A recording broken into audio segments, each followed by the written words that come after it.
തനിക്ക് മുന്നിൽ എല്ലാ വാതിലുകളും അടഞ്ഞു എന്ന് മനസ്സിലാക്കി മുന്നോട്ടുള്ള ജീവിതയാത്ര ദുർഘടമാണെന്ന് തിരിച്ചറിഞ്ഞപ്പോൾ സങ്കീർത്തകൻ പറയുന്നൊരു കാര്യമുണ്ട്: ദൈവമേ, അങ്ങാണ് എൻ്റെ രക്ഷാകവചവും എൻ്റെ മഹത്വവും.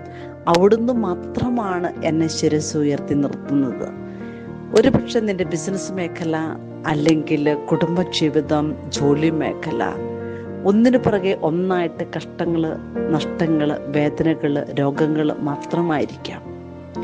പക്ഷെ ദൈവം നമ്മളോട് പറയുന്നൊരു കാര്യമുണ്ട്: സൂര്യനേക്കാൾ ശോഭയുള്ളതായിട്ട് എന്തുണ്ട്? എന്നിട്ടും അതിൻ്റെ പ്രകാശം അസ്തമിക്കുന്നു. പക്ഷെ ഞാൻ നൽകുന്ന മോചനം അത് നിത്യമാണ്. ഞാൻ നിത്യപ്രകാശമാണ്. തീർച്ചയാണ് ദൈവമക്കളെ, മാറ്റമില്ലാത്ത നമ്മുടെ ദൈവം നീതിസൂര്യനായിട്ട്, നിത്യപ്രകാശമായിട്ട് നമ്മുടെ കൂടെയുണ്ട്.